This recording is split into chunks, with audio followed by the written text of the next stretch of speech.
반증, 드세니엘 호손. 지난 17세기 후반에 자연 철학의 모든 분야에 있어서 탁월한 지식을 가진 한 유명한 과학자가 살았는데, 그 사람은 우리의 이야기가 시작되기 조금 전에 어떠한 화학적 친화력보다도 끄는 힘이 더 강한 정신적 친화력을 몸소 경험한 바 있었다. 그래서 그 사람은 자신의 실험실을 조수에게 맡기고 실험용 화로 연기에 끄은 얼굴을 깨끗이 씻고 손가락에 묻은 산성물질의 얼룩을 모두 씻어 빼고는 한 아름다운 여인을 아내로 맞아 행복하게 산 것이었다. 전기라든가 그와 유사한 다른 자연의 신비에 대한 비교적 최신의 과학적 발견들이 기적의 세계로의 새로운 길을 열어 보이는 것 같던 그 당시에는 과학에 대한 사랑이 그 깊이나 끄는 힘에 있어서 여자에 대한 사랑과 경쟁을 벌이는 일이 흔히 있었다. 보다 높은 차원의 이성, 상상력, 정신력, 심지어 가슴의 정서까지도 새로운 것에 대한 추구로 같은 성질의 열병을 앓고 있었는데, 열렬한 신봉자들이 굳게 믿듯이 그러한 추구는 강력한 지력의 단계를 계속 높여줌으로써 결국은 창조력의 비밀을 파악하고 어쩌면 새로운 세계를 스스로 창조해낼 수도 있으리라는 믿음을 주었던 것이다. 우리는 에일머가 자연에 대한 인간의 궁극적인 통제에 이 정도의 신념을 가지고 있었다는지 어땠는지는 알지 못한다. 그러나 다른 어떤 열정으로도 떼어놓을 수 없을 만큼 그는 과학적인 연구에 깊이 몰입해 있었다.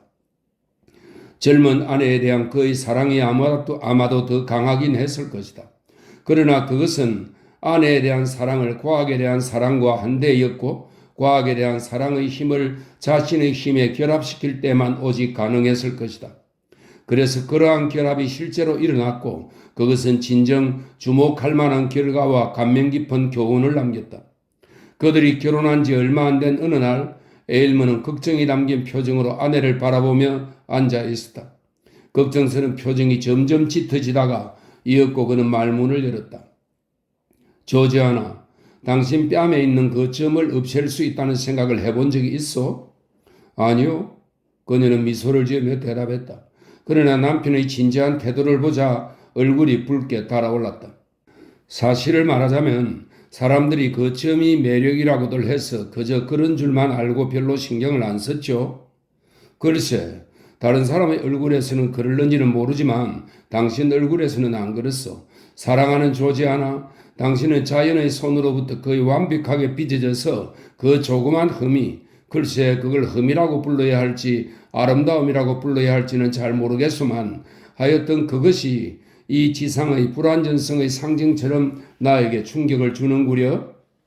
아니, 충격을 주다니요? 조지아나는 몹시 마음이 상했다. 처음에는 순간적인 분노로 얼굴이 달아올랐지만 이내 울음을 터뜨리고 말았다. 그렇다면 왜 저와 결혼하셨어요? 충격을 주는 사람을 어떻게 사랑할 수 있겠어요? 두 사람이 주고받는 그 대화를 설명하기 위해서는 조지아나의 왼쪽 뺨 한가운데에 그녀의 얼굴의 피부 결과 속살이 깊게 짜 넣어져 있는 것처럼 보이는 이상한 반점이 있다는 사실을 먼저 이야기해야 할 것 같다. 연하긴 하지만 건강한 홍조를 띤 그녀의 보통 얼굴 상태에서는 그 반점은 주위의 장밋빛 홍조 때문에 분명히 드러나지 않는 모습으로 얼굴색보다 좀 더 짙은 진홍색을 띈다. 그러나 그녀의 얼굴이 달아오르면 반점은 더 불분명하게 되어서 마침내 온 뺨을 환히 빛나게 물들이는 의기양양한 피의 흐름 속에서 완전히 사라져버린다. 하지만 어떤 충동적인 변화가 얼굴을 창백하게 만들면 그 반점이 흰 눈 위의 진홍빛 얼룩처럼 다시 선명하게 나타나서 에일머는 때로 그것을 끔찍한 선명함이라고 생각했던 것이다. 반점의 모양은 아주 조그만 크기이긴 하지만 사람의 손의 형상과 아주 비슷했다. 그래서 조지아나를 사랑하는 사람들은 그녀가 태어난 시간에 한 요정이 나타나 아기의 뺨에 그 조그만 손을 얹고는 그녀에게 모든 사람들의 마음을 사로잡는 마력을 부여한 표시로 손모양의 흔적을 남긴 것이라고들 말했다. 조지아나에게 상사병을 앓은 수많은 총각들은 그 신비스러운 조그만 손에 키스를 할 수 있는 특권을 위해서라면 목숨을 바치기라도 했을 것이다. 그러나 요정의 손모양이 주는 인상은 그것을 보는 사람의 기분이나 기질에 따라 아주 달랐다는 점도 아울러 밝혀야 할 것 같다. 예컨대 성격이 까다롭고 결백한 사람들은 모두 여자들이긴 했지만 그들이 즐겨 그렇게 부르는 대로 그 핏빛 손이 조지아나의 아름다움의 효과를 완전히 파괴해서 그녀의 얼굴을 심지어 끔찍하게 보이게 한다고 주장하는 것이었다. 그러나 아주 순수한 대리석 조각물에서도 때로 나타나는 아주 조그만 푸른 오점이 파워저의 이브 같은 이것은 미국 조각가 라이언 파워저의 이브 조상입니다. 파워저의 이브 같은 아름다운 모습을 괴물로 바꾸어 버릴 수도 있다고 말하는 것이 아마도 온당할 것이다. 남자들의 경우는 비록 그 반점이 조지아나에 대한 그들의 선망을 더 고조시키지는 않았다 하더라도 이 세상이 흠 같은 것이 전혀 없는 이상적인 아름다움에 살아있는 한 표본을 보여줄 수 있도록 그 반점이 없어지기를 바라는 정도였다. 결혼 후, 그전에는 그 문제에 대해서 거의 생각해 본 적이 없으니까 결혼 후 에일먼은 자신이 바로 그런 경우라는 것을 깨달았다. 만일 그녀가 덜 아름다웠더라면, 그래서 질투 자신이 조롱할 다른 대상을 찾을 수 있었더라면 그는 아마도 그녀의 가슴 안에서 감정의 맥박이 뛸 때마다 희미한 모습으로 보이다가 사라지기도 하고 다시 또 슬그머니 나타나서 어른거리는 이 손같이 생긴 아름다운 모양의 반점에 그의 애정이 고양되는 것을 느낄 수 있었을 것이다. 그러나 그 반점만 아니라면 그녀의 아름다움이 완벽할 것이라고 생각했기 때문에 그는 이 하나의 흠이 결혼 생활이 진행되어가는 순간순간 점점 더 견디기 어려워져 감을 느꼈다. 그것은 자연이 어떤 형태로든 자신의 모든 창조물에 지울 수 없게 찍어서 그것들이 일시적이고 유한한 것임을 알리거나 그것들의 완전함은 오직 고통스러운 수고에 의해서만 가능한 것임을 암시하는 어떤 낙인 같은 치명적인 흠이었던 것이다. 에일머에게 그 진홍빛 손은 인간의 유한성이 지상에서 빚은 가장 고귀하고 순수한 것들을 꼭 붙들고서 그것들을 가장 저열한 심지어 짐승 같은 비열한 것들로 타락시켜서 결국 그들의 모습을 흙으로 돌아가게 만들고 마는 피할 수 없는 인간의 한계를 상징하는 것이었다. 이처럼 그 반점을 아내의 죄와 슬픔과 쇠락과 죽음의 성량의 상징으로 인식함으로써 에일머의 음울한 상상력은 오래지 않아 그 반점을 두려움의 대상으로 영적인 것이든 감성적인 것이든 조지아나의 아름다움이 그에게 주었던 기쁨보다도 이제 더 많은 불안과 공포를 느끼게 하는 끔찍한 것으로 만들어버렸다. 가장 행복한 시간이 되었어야 할 기회마다 그는 번번이 결코 의도적이 아니었는데도 아니 오히려 그 반대의 노력에도 불구하고 이 하나의 불행한 생각으로 돌아오고 마는 것이었다. 처음엔 사소한 일인 것처럼 보였지만 여러 가지 생각과 느낌에 연결됨으로써 그것은 이제 모든 일 중에서 가장 중요한 것이 되어버렸다. 희뭇거려한 새벽빛에 눈을 뜨자마자 그는 아내의 얼굴에 시선을 보내 그 불완전의 상징을 확인했으며 저녁의 난로가에 함께 앉아있을 때면 그의 눈길은 몰래 그녀의 뺨을 향해 떠돌며 난로의 불빛에 명멸하는 그가 기꺼이 흠모했었을 그 얼굴에 죽음의 운명을 써놓고 있는 그 끔찍한 손의 모습을 보는 것이었다. 조지아나도 곧 남편의 그런 눈길에 몸을 떨게 되었다. 그가 간혹 이상한 표정으로 보기만 해도 그녀의 뺨의 장밋빛은 백지장처럼 창백하게 변했고 그럴 때면 그 진홍빛 손은 마치 새하얀 대리석의 루비로 양각을 한 조각물처럼 아주 두드러지게 드러나 보였다. 어느 날 늦은 밤 시간에 불빛이 아주 희미해져서 그 가련한 아내의 뺨 위에 얼룩이 잘 보이지 않게 되었을 때 처음으로 그녀 자신이 자진해서 그 이야기를 화제에 올렸다. 당신 생각나요? 어젯밤 이 흉한 손에 대한 꿈 뭐 생각나는 게 없어요? 그녀는 미소를 지어 보이려 약간 애를 쓰며 물었다. 아니 전혀. 에일먼은 깜짝 놀라며 대답했다. 그러나 곧 진짜 감정을 숨기기 위하여 짐짓태연한 어조로 덧붙여 말했다. 하기야 꿈을 꾸었을지도 모르지. 잠들기 전에 그 손이 내 생각을 사로잡고 있었으니까. 그러면 꿈을 꾸신 거군요? 조지아나는 얼른 말을 계속했다. 갑자기 울음이 터져나와 그녀가 해야 할 말을 중단시켜 버리지는 않을까 두려웠기 때문이었다. 끔찍한 꿈이었죠? 당신도 잊어버릴 수 없을 거예요. 당신이 한 이게 그녀의 심장 안에 들어있군. 우리 이걸 꺼내야 해. 라는 그 말을 어떻게 잊을 수 있겠어요? 잘 생각해 보세요. 어떻게 해서든 당신이 그 꿈을 생각해내게 하고야 말겠어요? 모든 것을 감사하는 잠이 망령들을 자신의 몽롱한 영역에 가둬두지 못하고 밖으로 풀려 나오도록 허용해서 그것들이 어쩌면 보다 더 깊은 삶의 비밀로 이 실제 세상의 삶을 놀라게 할 때 사람들의 마음은 비탄에 잠기게 되는 것이다. 에일문은 이제 꿈 생각이 났다. 하인인 아미나다브와 함께 아내의 반점을 제거하는 수술을 시도하는 광경을 상상해 본 것이었다. 하지만 칼이 더 깊이 들어갈수록 손 모양의 반점도 더 깊이 가라앉아 들어가 드디어 그 조그만 손이 조지아나의 심장을 붙들고 있는 것처럼 보이는 곳까지 이르렀다. 그러나 에일문은 그것을 잘라내거나 잡아 떼어버리기로 무자비하게 결심을 했던 것이다. 그 꿈이 기억 속에서 완전한 모양을 갖추어 가자 에일문은 아내와 함께 앉아 있으면서 죄의식을 느꼈다. 진실은 때로 잠의 옷에 쌓여 갇힌 우리의 마음으로 그 통로를 찾아 우리가 깨어있는 동안은 무의식적인 자기 기만으로 호도하는 것들에 대하여 사실대로 정직하게 얘기해 주는 법이다. 지금까지 그는 어떤 한 생각이 마음에 얼마나 강력한 영향을 미칠 수 있는가에 대하여 그리고 마음의 평화를 얻기 위하여 얼마만큼의 노력을 기울여야 하는가에 대하여 잘 알지 못했다. 에일무, 조지아나가 엄숙하게 다시 말을 꺼냈다. 전이 치명적인 반점을 없애는데 우리 둘이 바쳐야 할 대가가 어떤 것이 될지 잘 몰라요. 어쩌면 그것을 제거하려다가 치유불능의 불구를 만들지도 모르지요. 아니면 그 반점이 생명체처럼 깊이 뿌리를 내리고 있을지도 모르지요.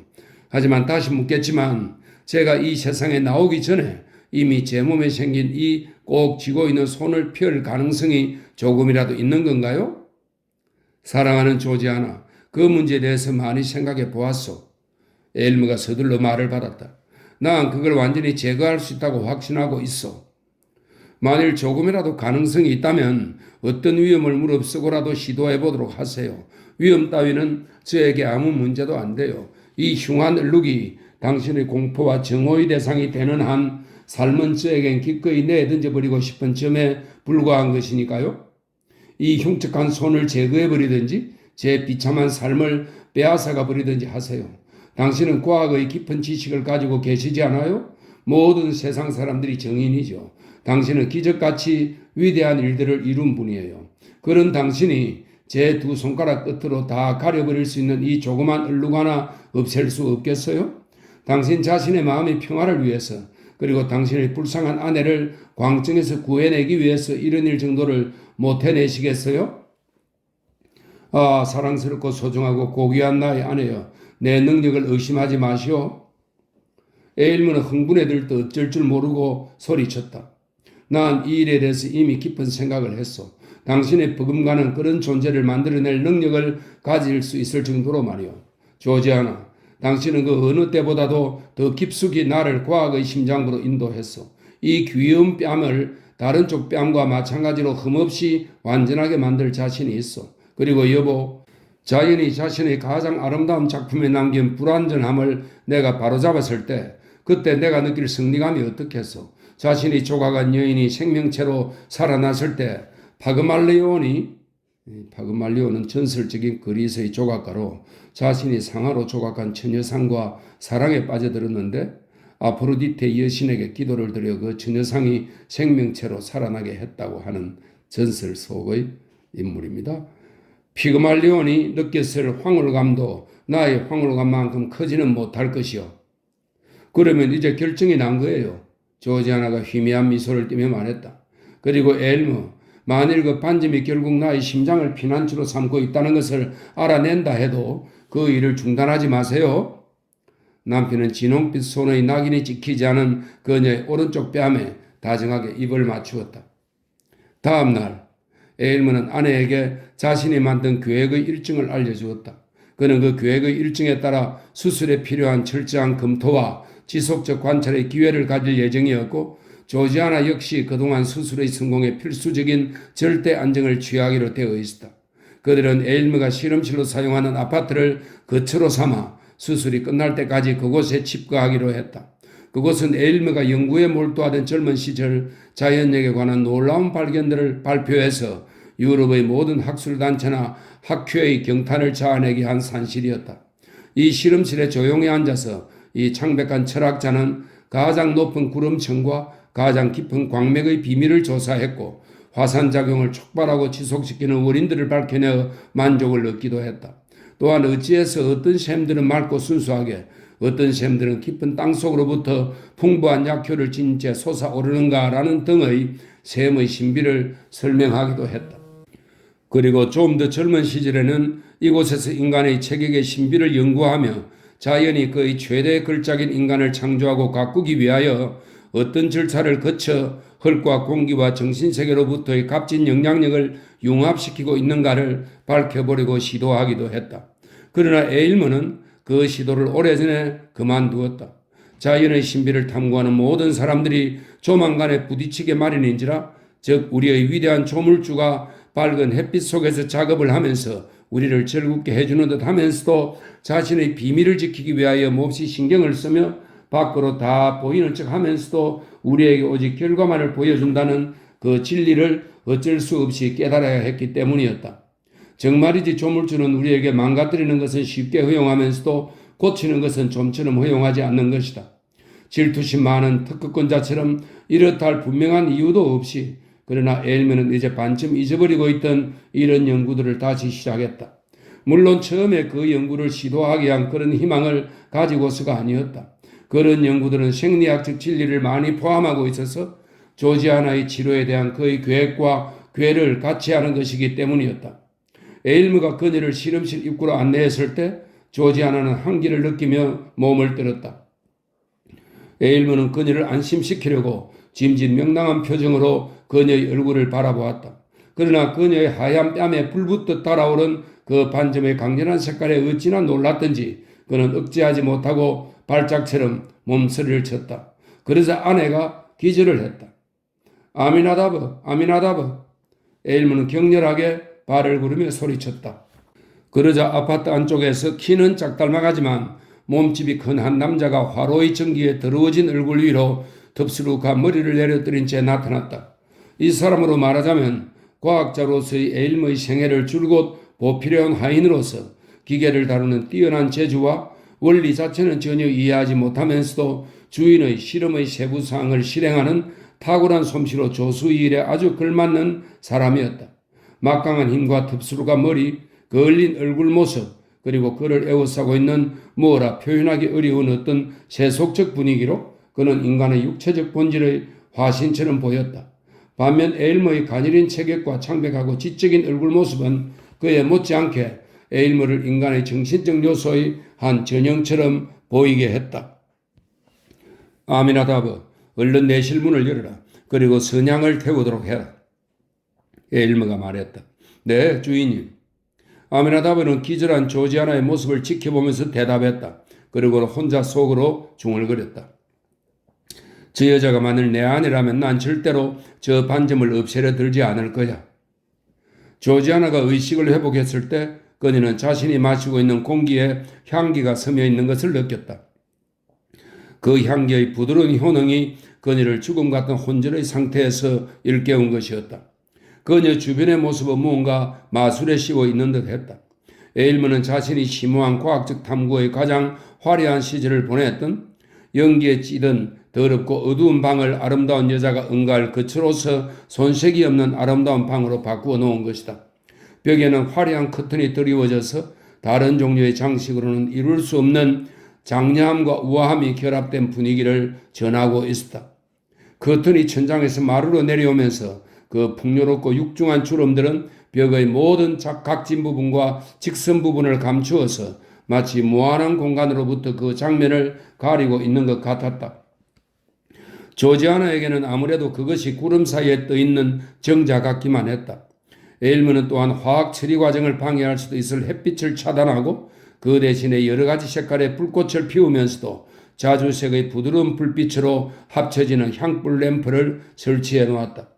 이제 그는 아내의 옆에 무릎을 꿇고 앉아 심각하게 그러나 차분히 그녀를 관찰하고 있었다. 왜냐하면 그는 자신의 과학에 대한 확실한 믿음을 가지고 있었고 그래서 그녀 주위로 어떤 악도 그 안으로 침범할 수 없는 마술적인 원을 그어놓을 수 있다고 느꼈기 때문이었다. 제가 지금 어디 있는 거죠? 아, 이제 생각이 나네요. 조지아나는 희미한 목소리로 말했다. 그러고는 남편의 눈으로부터 그 끔찍한 반점을 감추기 위해서 손으로 뺨을 가렸다. 여보, 두려워하지 말아요. 나를 그렇게 피하려고 하지 말아요. 그는 소리쳤다. 나를 믿어요, 조지아나. 이 불완전한 흠이 나에겐 즐거움을 주기까지 하오. 그 점을 없애는 게 얼마나 큰 기쁨을 줄까를 생각하면 말이요.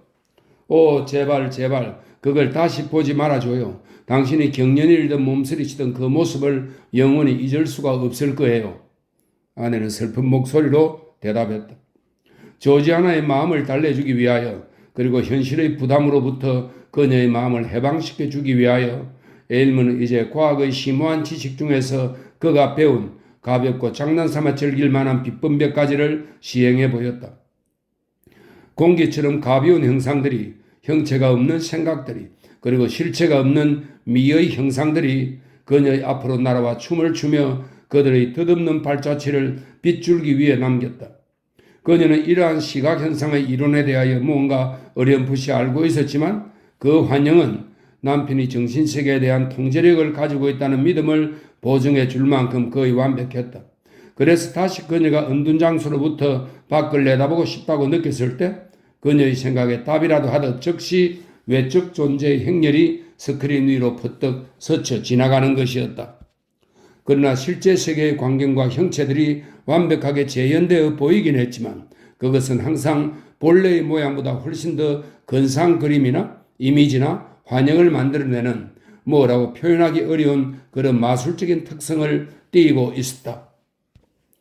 이 놀이의 실증이 나자 에일먼은 흙이 담긴 그릇 하나를 가리키며 조지아나에게 그것을 보라고 일렀다.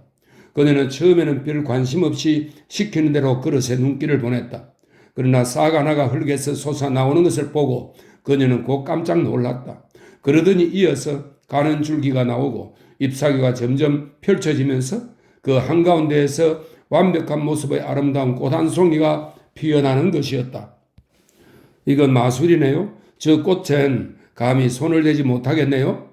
조지아나가 소리쳤다. 아니, 괜찮아요. 꺾어봐요. 에일머가 대답했다. 꺾어서 그 향기를 마음껏 마셔봐요. 꽃은 곧 시들고 갈색 씨방만 남을 거요. 하지만 그 씨방에서 그처럼 덧없는 하루살이 종자도 계속 이어지는 거라오. 그러나 조지아나가 그 꽃을 만지는 순간 나무 전체가 갑자기 시들면서 잎사귀들이 불에 타듯 새까맣게 변했다. 자극이 너무 강했던 모양이군. 에일먼은 생각에 잠겨 말했다.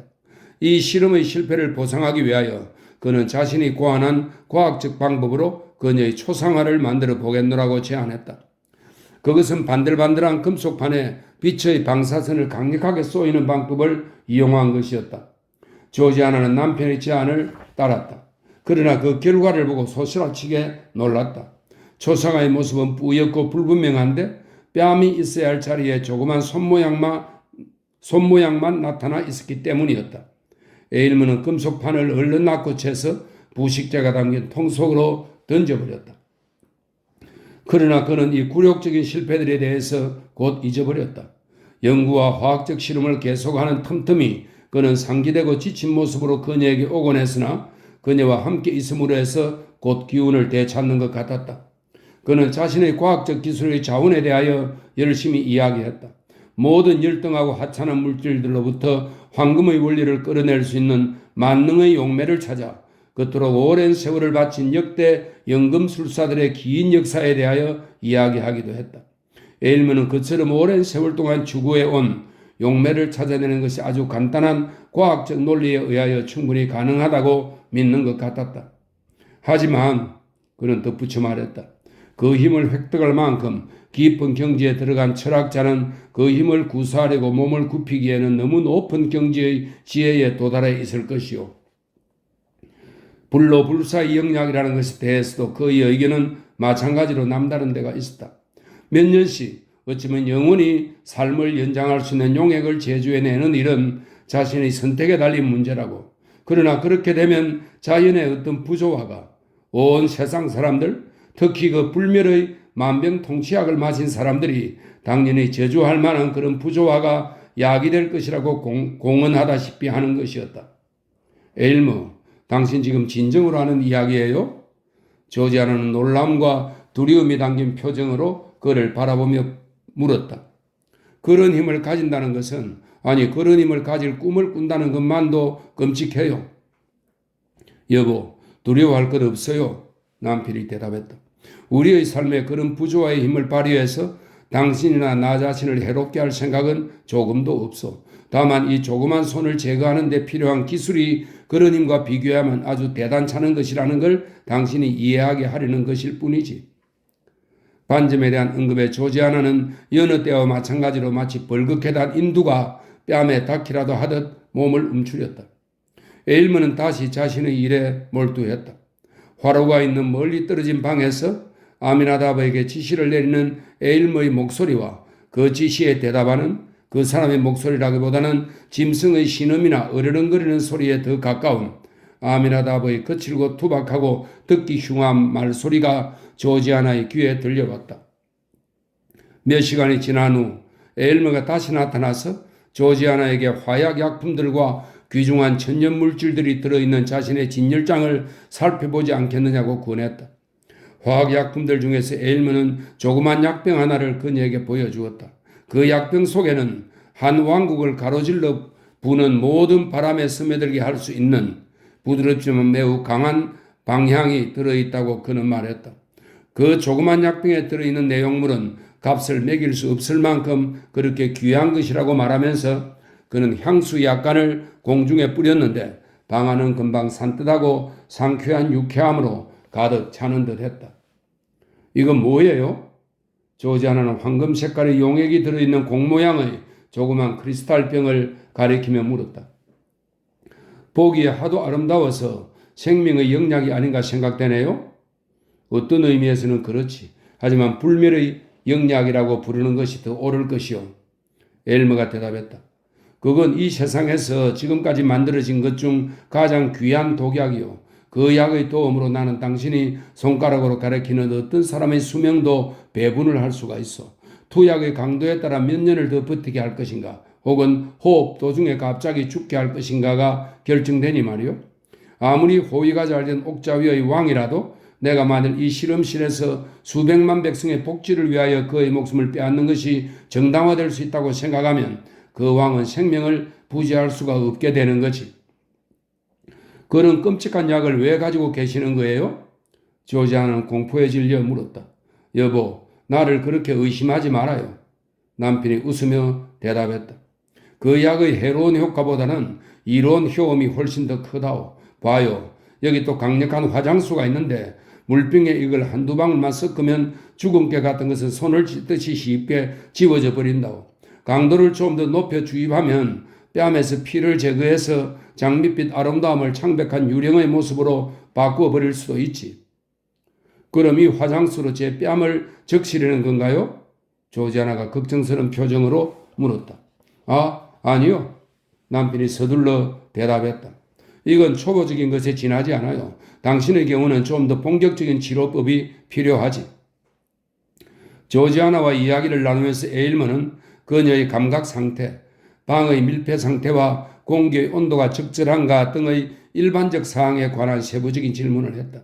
이런 질문들은 어떤 특정한 방향을 따르고 있는 듯해서 조지아나는 자신이 향기로운 공기나 음식을 통하여 이미 육체적으로 어떤 영향을 받고 있다고 추측하기 시작했다.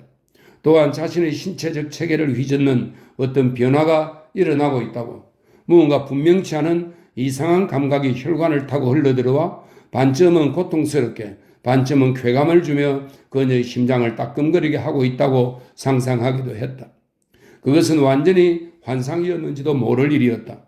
그러나 그녀가 갇힌 거울 속을 들여다볼 때마다 거기에는 여전히 흰 장미처럼 창백한 자신의 모습과 그녀의 뺨에 찍힌 진홍빛 반점이 있었다.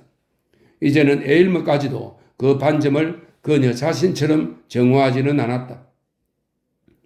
남편이 실험실에서 배합과 분석의 과정에 바쳐야 되는 오랜 시간 동안 지루함을 쫓기 위해서 조지아나는 남편의 과학 서적들을 뒤적였다. 수많은 칙칙한 고수들 속에서 그녀는 로맨스와 시가 가득 담긴 부분들을 우연히 발견하기도 했다. 그것들은 엘비투스 마그누스, 코넬리우스 아그리파, 파라셀서스, 그리고 예언하는 노씨의 머리를 만들어낸 그 유명한 수도사 같은 중세 철학자들의 작품이었다. 이 고대 철학자들은 모두 시대에 앞서 있었지만 무언가 믿기 쉬운 경향들을 지녀서 그들이 자연에 대한 탐구로부터 자연을 초월하는 힘을, 그리고 물질 세계로부터 정신적 세계에 대한 통제력을 얻은 것으로 사람들은 믿었고 그들 또한 그렇게 생각한 것 같았다. 영국 왕립과학원의 초기 보고서들도 그에 못지않은 호기심과 상상력을 담고 있었는데 그 보고서에서 과학원 회원들은 자연의 가능성의 한계를 거의 의식하지 않고 계속 경이적인 발견이나 실험 결과를 기록하거나 그런 것을 가능하게 하는 방법들을 제시하고 있었다. 그러나 조지아나의 관심을 가장 끄는 것은 남편이 손수 쓴 큰 이절판의 책이었다. 그는 거기에다 자신이 시행한 모든 실험들에 대하여 그 본래의 목표, 실험의 진행을 위하여 채택한 방법들, 실험의 성공과 실패, 그리고 성공과 실패의 원인이 된 여러 가지 상황들을 모두 기록해 놓았다. 사실 그 책은 거의 열정적이고 야심에 차고 상상력 넘치는, 그러면서도 현실적이고 겉면으로 이루어진 그의 삶의 역사이자 상징이었다. 그는 자연세계의 세부 사항들을 그 이상의 아무것도 존재하지 않는 것처럼 그 자체만으로 다루면서도 그 모든 사항들의 정신적 의미를 부여하고 무한의 세계를 향한 강하고 진지한 열망을 지님으로써 물질주의로부터 자신을 구해낼 수 있었다. 그의 소나기 안에서는 한 덩이 흙 자체도 영혼을 지니게 되는 것이었다. 그 책을 읽으면서 조지아나는 그 어느 때보다도 에일무에 대하여 더 깊은 존경과 사랑을 느꼈지만 그의 판단에 대해서는 이전처럼 그렇게 전적으로 의존할 수는 없을 것 같았다. 그가 이룩한 일은 많았지만 그의 가장 화려한 성공이라는 것들은 그가 내세운 이상적인 목표와 비교해보면 그 예외 없이 실패작이라고 느끼지 않을 수 없었기 때문이었다. 근데 그의 가장 화려한 다이아몬드라는 것은 그의 팔이 닿지 않는 곳에 숨겨져 있는 고귀한 보석들과 비교해보면 자갈에 지나지 않은 것이었고 그 자신도 그렇게 느끼고 있었던 것이다. 또한 저자에게 명성을 가져다 준 여러 업적들을 풍부하게 담고 있는 그 책도 사실 인간이 쓴 가장 우울한 기록에 다름 아니었다. 그 책은 정신이 육체의 짐을 지고 물질 속에서 일해야 하는 그런 복합적인 상황에 처한 인간의 약점에 대한, 그리고 속세적인 것에 비참하게 좌절당하는 고아한 본성을 신랄히 비판하는 절망감에 대한 슬픈 고백이자 끊임없는 예정인 셈이었다. 어떤 분야에서는 천재성을 지닌 모든 사람들은 아마도 엘머의 기록에서 자기 자신의 경험의 이미지를 확인할 수 있을 것이다. 이런 생각들은 조지아나에게 깊은 감명을 주어서 그녀는 그 열린 책장에 얼굴을 묻고 울음을 터뜨렸다. 바로 이런 상황에서 남편이 돌아왔다. 마술사의 책만 읽는 건 위험해요? 그걸 읽고 어느 때보다도 더 당신을 존경하게 됐어요. 아니, 이번 일이 성공할 때까지 기다려요. 그때 가서 존경하고 싶으면 하구려. 나 자신도 존경받을 만하다고 생각하게 될지 모르지. 그건 그렇고 당신 그 아름다운 목소리를 듣고 싶소. 자, 나에게 노래를 좀 불러주구려. 그래서 조지아나는 그의 정신의 갈증을 해소해주기 위해 맑은 목소리로 음악의 물을 쏟아냈다. 노래가 끝나자 그는 어린애처럼 아주 즐거운 기분이 되어 자리를 뜨면서 이제 조금만 더 참으면 된다고, 결과는 이미 확실하다고 그녀를 안심시켰다. 그가 떠나자마자 조지아나는 그를 따라가고 싶은 강한 충동을 느꼈다. 그녀는 2-3시간 전부터 그녀의 주의를 자극하는 어떤 증상을 엘머에게 알리려는 것을 잊어버렸던 것이다. 그것은 그녀의 반점에서 느껴지는 이상한 감각인데 고통스러운 것은 아니지만 몸 전체에 어떤 불안감을 일으키고 있는 것이었다. 황급히 남편 뒤를 쫓아가다가 그녀는 처음으로 실험실 안으로 들어섰다.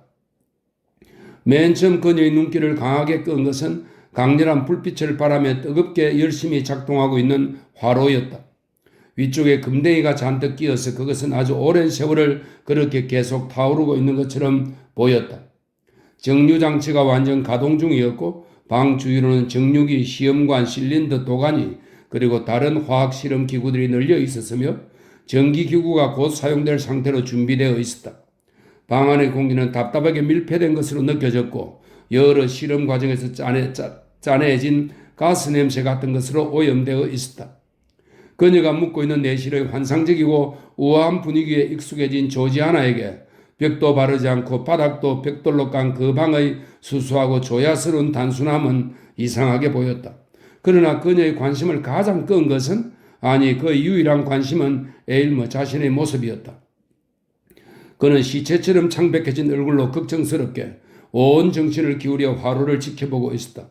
마치 화로가 정류해내고 있는 액체가 영원한 행복의 액체가 될지 불행의 액체가 될지가 거의 철저한 감시 이하에 달려 있다는 듯이 조지아나의 기운을 돋구어 주기 위하여 그가 취했던 그 쾌활하고 즐거운 태도와 얼마나 다른가. 자, 조심스럽게 아미나다브, 조심스럽게 흙으로 빚은 인간기계 아미나다브여. 에일머는 그의 조수에게라기보다는 자기 자신에게 혼자 말처럼 중얼댔다. 자, 이제 생각이 너무 많이 담겨도 너무 적게 담겨도 모든 것이 끝장이다. 오호, 보세요 주인님, 저기 보세요. 아미나다브가 중얼거렸다. 에일머는 얼른 시선을 들어 올렸다. 조지아나를 보자 처음에는 얼굴이 벌개지더니 이었고 백지장처럼 창백해졌다. 그는 조지아나에게 우르르 달려가서 손가락 자국이 베일 만큼 그녀의 팔을 강하게 움켜쥐었다. 여길 왜 왔소? 남편을 그렇게 못 믿는단 말이오? 그는 격렬하게 소리쳤다.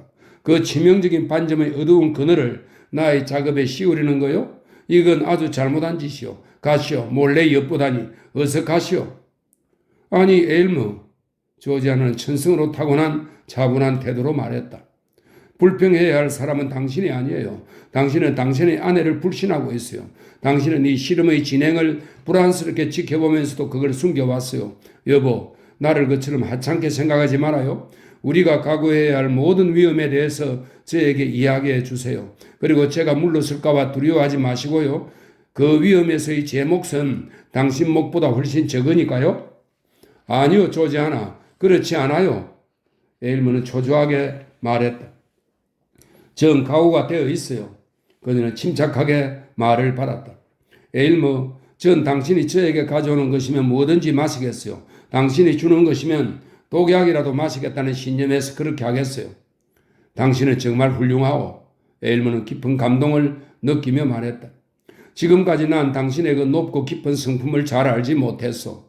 이제 아무것도 숨기지 않으리다. 사실 이 진홍빛 손은 보기엔 대단치 않은 것 같지만 내가 생각했던 것보다 훨씬 더 강한 힘으로 당신의 몸을 움켜쥐고 있어. 그래서 당신의 육체적인 체계 전체를 바꾸는 일만 제외하고 무슨 작용이라도 일으킬 수 있을 정도의 강력한 약재를 이미 투여한 것이오. 이제 실험할 게 딱 한 가지만 남아있어. 만일 그게 실패하면 우린 끝장이오. 왜 그런 이야기를 저한테 해주는 걸 주저하셨어요? 조지아나가 물었다. 그건 위험이 따르기 때문이었어, 조지아나. 에일머의 낮은 목소리로 대답했다. 위험이라고요? 딱 한 가지 위험이 있을 뿐이지요. 이 끔찍한 낙인이 제 뺨에 계속 남아있을 위험 말이에요? 조지아나가 소리쳤다. 그 대가가 무엇이든 간에 제발 이 낙인을 없애주세요. 그렇지 않으면 우리 둘 다 미치고 말 거예요. 그래요. 구구절절 다 옳은 말이요. 에일머는 슬픈 의조로 말했다. 자, 이제 내실로 돌아가요, 조지아나. 조금만 있으면 모든 시험이 다 끝나게 되오. 그는 조지아나를 내실로 인도한 후 엄숙하면서도 부드러운 표정으로 그녀와 다시 작별을 했다. 그 표정은 얼마나 많은 것이 이제 그 일의 승패에 걸려 있는가를 몇 마디 말보다 훨씬 더 잘 전하는 것이었다. 그가 떠난 후 조지아나는 깊은 생각에 잠겼다. 그녀는 에일머의 성격에 대하여 곰곰 생각해 보면서 어느 때보다도 그의 성격을 더 정당하게 평가하고 있었다. 그의 고아한 사랑을 생각하며 그녀의 가슴은 한편으로는 떨리면서도 다른 한편으로는 희열을 느꼈다. 그의 사랑은 완벽함에 이르지 못한 어떤 것도 받아들이지 않고 자신이 꿈꾸었던 것보다 더 세속적인 것에 결코 초라하게 만족해하지 않을 만큼 높고 순수한 것이었다. 그녀는 그러한 사랑의 감정이 그녀를 위해서 불완전한 것을 그대로 참고 완전한 이상을 현실의 수준으로 격하함으로써 성스러운 사랑을 배반하는 죄를 범하는 더 하찮은 사랑의 감정보다 훨씬 더 고귀한 것이라고 느꼈다. 그녀는 단 한순간이라도 그녀가 그의 높고 깊은 그러한 사랑의 감정을 충족시켜 줄 수 있기를 온 정신을 모아 기도드렸다. 그녀는 그런 충족의 상태가 한순간 이상 더 오래 지속될 수 없으리라는 것을 잘 알고 있었다. 왜냐하면 그의 정신은 계속 앞으로 나아가고 계속 위로 오름으로써 매 순간 이전의 상태를 넘어서는 어떤 것을 요구하고 있었기 때문이었다. 남편의 발소리에 그녀는 명상에서 깨어났다. 그는 물처럼 투명한 그러나 불멸의 생수에 어울릴 만큼 맑고 밝은 액체가 담긴 크리스탈 잔을 들고 있었다. 에일머의 얼굴은 창백했다. 그러나 그 창백함은 두려움이나 의심에서 온 것이기보다는 고도로 빚어진 마음과 정신의 긴장 상태에서 비롯된 것 같았다. 이 용액의 제조는 완벽하오. 조지아나의 눈길에 대한 답으로 그는 그렇게 말했다. 만일 나의 모든 과학이 나를 배신하지 않는다면 이 약은 실패할 수가 없소. 사랑하는 에일머, 당신 때문만 아니면 전 다른 방법보다 필멸의 운명 자체를 받아들여서 이 필멸의 반점을 없애버리고 싶어요. 지금의 저처럼 어중간한 정신적 성숙 단계에 이런 사람들에게 삶이란 슬픈 소유물에 지나지 않아요. 차라리 제가 더 약하거나 더 맹목적이라면 삶은 행복일 수 있겠죠. 제가 만일 더 강하다면 삶을 희망적으로 견뎌낼 수 있을 거고요. 하지만 지금 저의 상태를 보면 죽기에 가장 알맞는 것 같아요. 당신은 죽음을 맛볼 필요가 없는 천국에나 어울리는 사람이요. 그녀의 남편이 대답했다. 그런데 우리가 왜 죽음 이야기를 하고 있지? 이 약은 결코 실패할 리가 없어요. 이 식물에 미치는 효과를 봐요. 창문 앞 오목한 공간에는 온 잎사귀에 누런 얼룩이 퍼져 병들어 있는 제라늄 화분 하나가 놓여 있었는데 에일머는 제라늄이 자라고 있는 흙 위에 그 용액을 약간 부었다. 잠시 후 그 식물의 뿌리가 용액의 수분을 흡수하자 보기 흉하던 누런 얼룩들이 다 없어지고 싱싱한 초록색으로 되살아나는 것이었다. 증명해 볼 필요가 없어요. 조지아나가 침착하게 말했다. 그 잔을 주세요. 당신 말에 기꺼이 모든 것을 맡기겠어요. 자, 그럼 마셔요. 당신은 정말 훌륭하오. 에일머는 진정으로 감탄하며 외치듯 말했다. 당신의 정신에는 아무런 불완전의 흠이 없어요. 이제 당신의 육체도 곧 완전해질 것이요. 그녀는 약을 단숨에 마시고 남편의 손에 잔을 돌려주었다. 아주 기분이 좋군요. 그녀는 차분한 미소를 띄우며 말했다. 천국의 샘에서 떠온 물 같아요. 무언가 알 수 없는 역하지 않은 향기와 상큼한 맛이 담겨 있군요. 오랫동안 목탁에 했던 뜨거운 갈증을 가라앉혀 주네요, 여보. 이제 잠 좀 자야겠어요. 마치 해질녘에 장미꽃 한가운데로 꽃잎들이 오므라지듯이 제 정신 위로 제 육체적인 감각들이 오므라져 덮이는 것 같아요. 그녀는 마지막 몇 마디를 마치 희미하게 우물거리며 발음하는 것도 힘겨운 것처럼 힘들게 간신히 말했다. 그 몇 마디 말이 그녀의 입술 속에서 우물우물 사라져 가자마자 그녀는 잠에 빠져들었다. 에일머는 아내 옆에 앉아서 자신의 삶의 모든 가치가 지금 진행 중인 시험의 과정에 달려있는 사람이 당연히 느낄 절박한 심정으로 그녀의 모습을 지켜보았다. 그러나 이런 감정에 과학자 특유의 철학적 탐구 정신이 섞여 있었다. 그래서 그는 이미 미세한 증상까지 놓치지 않고 관찰하고 있었던 것이다. 고조되는 뺨의 홍조, 약간 불규칙적인 호흡, 눈꺼풀의 경련, 몸 전체의 미세한 떨림, 이런 자세한 내용을 그는 그 순간이 지날 때마다 그의 이절판 책에 기록했다.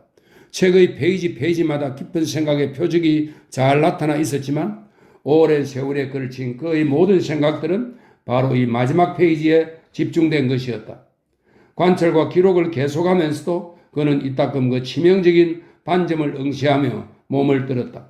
하지만 한 번은 무엇라고 설명할 수 없는 이상한 충동으로 그 반점에 입술을 갖다 대었다. 그러나 바로 그 행동에 그의 정신은 움찔하고 뒤로 물러났다. 그러자 조지아나는 깊은 잠 속에서도 불편한 듯 몸을 뒤척이며 항의를 하듯 뭐라고 중얼거렸다. 에일머는 다시 관찰을 계속했다. 그리고 그 관찰은 보람이 있었다. 처음에는 대리석처럼 창백한 조지아나의 뺨에서 그 진홍빛 손이 진하게 보였지만 이제 그 윤곽이 점점 더 흐려져 가고 있었던 것이다. 그녀의 얼굴은 여전히 창백했다. 그러나 반점은 호흡이 계속될 때마다 이전의 분명한 모습을 점점 잃어가고 있었다. 뺨 위의 반점은 끔찍했지만 반점이 사라져가는 모습은 더욱 끔찍했다. 무지개의 흔적이 하늘에서 사라져가는 것을 지켜본 사람은 그 신비스러운 상징물이 어떻게 사라져 없어지는가를 알 것이다. 아, 거의 사라졌구나. 에일머는 억누르기 어려운 희열을 느끼며 혼자 말을 했다. 이제 그 모습을 추적하기가 거의 불가능하군. 성공이다, 성공이야. 이제 아주 연한 장밋빛 같구나. 뺨이 조금만 치라도 홍조를 띠면 완전히 감추어버리겠군. 하지만 얼굴이 왜 저리 창백하지? 그는 창문 커튼을 열어젖히고 낮의 밝은 빛이 방 안으로 들어와 그녀의 뺨에 머물도록 했다. 바로 그 순간 천박하고 거친 웃음소리가 들려왔다.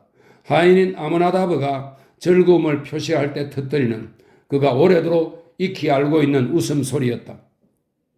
아, 저 흙등이 온통 흙으로 빚은 인간. 그래, 너도 참 수고가 많았다. 물질과 정신이, 땅과 하늘이 이 일에 다 한 몫을 한 거지. 감각덩어리 아미나다브야. 그래, 웃으라. 충분히 웃을 권리가 있지. 에일머 자신도 열정에 들떠 웃으대며 소리쳤다. 이 소란스러운 소리가 조지아나의 잠을 깨웠다. 그녀는 천천히 눈을 뜨고는 남편이 보라고 들고 있는 거울 속을 찬찬히 들여다보았다. 한때 파멸의 붉은 빛으로 타오르며 그들의 모든 행복을 겁주어 쫓아버렸던 그 진홍빛 손이 거의 보이지 않게 된 것을 확인했을 때 그녀의 입술 위로는 희미한 미소가 스쳐갔다. 그러나 그녀의 눈은 에일머가 도저히 설명할 수 없는 불안과 고통스러움을 담고 그를 찾고 있었다. 아, 불쌍한 에일머. 그녀가 중얼거렸다. 불쌍하다고? 아니, 이젠 가장 행복하고 가장 부유한 행운아가 되지 않았소? 비길 데 없는 나의 신부여, 성공했다고. 이제 당신은 완전하게 된 거요. 그는 소리쳤다. 아, 불쌍한 에일머. 그녀는 인간의 부드러움 그 이상의 것이 담긴 어조로 반복했다. 당신의 목표는 높았고 당신은 그 목표를 훌륭히 이루었어요. 그러니 그런 고아하고 순수한 감정으로 이 땅이 당신에게 제공할 수 있는 최상의 것을 거부했다고 해서 결코 후회하지 마세요.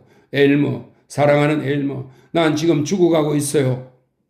오호라, 그건 사실이었다. 그 숙명적인 진홍빛 손은 삶의 신비를 풀어버리고 몸부림쳤고 결국 천사의 정신과 인간의 육체를 하나로 묶는 결속의 역할을 한 것이었다. 인간의 불완전함의 상징인 그 반점의 마지막 진홍빛이 그녀의 뺨에서 사라졌을 때 이제 완전해진 그 여자의 마지막 숨결이 공기 속으로 사라져갔고 그녀의 영혼은 남편 곁에서 잠깐 머뭇거리다가 이었고 하늘을 향해 날아갔다. 그때 끌끌대는 거친 웃음소리가 다시 들려왔다. 완전히 성숙지 못한 이 희미한 인간 세계에서 보다 높은 상태의 완전함을 요구하는 그 불멸의 요소는 번번이 이 거친 지상의 숙명에 패배하고 거친 지상의 숙명은 저처럼 승리의 웃음을 터뜨리는 것이다. 하지만 에일머가 좀 더 깊은 지혜에 도달했더라면 지상의 삶과 천상의 삶을 같은 천으로 얽어 짜줄 수 있었을 그 행복을 그처럼 내던져버릴 필요가 없었을 것이다. 이 덧없는 환경은 그에겐 너무 힘겨웠다. 그래서 그는 시간의 그늘진 부분 그 너머를 보지 못했고 오직 영원 속에서만 삶으로서 현재 속에서 완전한 미래를 보아내는 일에 실패한 것이었다.